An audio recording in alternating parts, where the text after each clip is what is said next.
you know.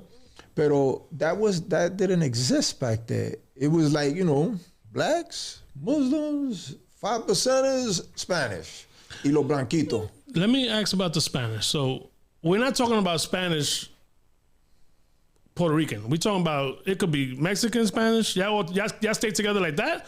Or Dominicans and Puerto Ricans are separate, Mexicans, or we all together? Okay. When I first went up, believe it or not, we was all together, but for the simple fact, when I first went up, all right, remember I told you the blacks outnumbered the Spanish like 15-1. The Spanish, the Puerto Ricans outnumbered every other Spanish race like 20-1. Oh, okay. So like, let's say we had a couple of Dominicans and I got, you know, I got two good Dominican brothers I'm close to today. One of them, my brother, that's my brother Cisco, even spent the night at my house recently, you know? Yeah. So those are my brothers. So they Dominican. Back then, it wasn't a lot of Dominicans. And Mexicans, even less. Yeah, they're on the west side. Yo, Chacho, they're on the west coast. Yeah, even less. So it's majority Puerto Rican. That was my initial question. Yeah, but okay, and we had another one that was always with us because, you know, estaba Cisco, Glenn, and we had an old timer, and that was my boy. We had two old timers. Those was my boys, que eran Dominicano, right? We had one. Believe it or not, his name was Caballo, but it's not the Caballo that a lot of people talk about now. Yeah. You know, the one, you know, that he wound up passing away, you know, lo mataron en Santo Domingo, right? Yeah. Even though I knew him and we had a little problem, but then we wound up squashing it and we became cool. Yeah. And I hung out with him for a bunch of years in Albany y todo. Pero before him, there was an old timer que se llamaba Caballo Dominicano. Yeah. That was, you know, I give him mad props and mad respect, you know what I'm saying? He was with us and, you know, we was good, you know what I'm saying?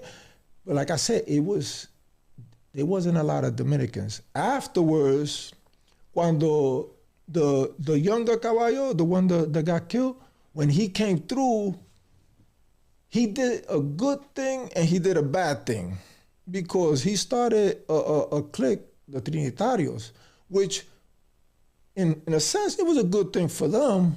The bad sense was that he created segregation. Yeah. So now it's Dominicans separated. Because he made it, oye, si no hay un problema con los boricuas, nosotros no somos boricuas, that's their problem. Oh, okay. So what he created was a separation.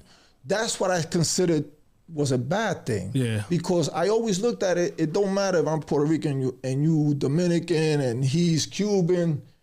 Let's stick together. We stick together. We pano. Yeah. And that's how it was into that. You know what I'm saying? So I figured, you know, like I said, it was a good thing and it was a bad thing. You know what I'm saying? Because, you know, we didn't need it. We didn't need to segregate ourselves from ourselves. You understand? Because we were stronger united. Because by ourselves, we still outnumbered. Yeah. But together, we're forced to be reckoned with. You understand what I'm saying? So he fucked that up. So yeah, to me, you know, not everybody thinks the same, but to me, you know what I'm saying? And like I said, afterwards, me and him wound up getting cool. And I even saved him a few times. We wound up getting cool and we hung out a lot. Pero, you know, to me, I was like, you know, it created a segregation. You know what I'm saying? Because before that, we was all one. It didn't matter, you know, what part of, you know, the island where he was, you know. Yeah, that's crazy. Yeah. But all right. So what happens after Elmira? So after Elmira, ya tú sabes. And why? Because I don't understand the system. Why do they have to move prisoners from, like, use 2 years in Elmira? All right. So is that like a time clock? Okay, 2 years, he got to go. All right. En ese tiempo también, you could stay in a prison for years, but it depends on a few factors. If you have, at that time, if you had a life bid, you wasn't staying in one place for too long. They used to constantly move you because they didn't want you to get comfortable. And a perfect example of that, you remember un par de años atrás they had that thing with the guys escaped from Clinton. Yeah. And they wind up, you know, they caught the kids, lo mataron y todo, but they wind up finding out that it was a female that worked in the prison. The guy formed a relationship with her. She helped him escape y todo. Okay. And they made the movie out of it and everything. That's why they do it, to avoid things like that.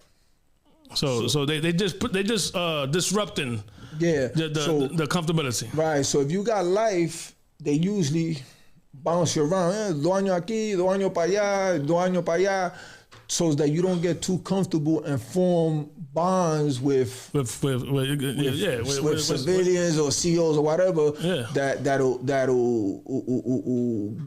force a bond that they could be able to, or willing to help you out to, you know, get out. Yeah, because if it's human nature to be cool with somebody. It doesn't matter if prisoner, I'm a guard, whatever. Right.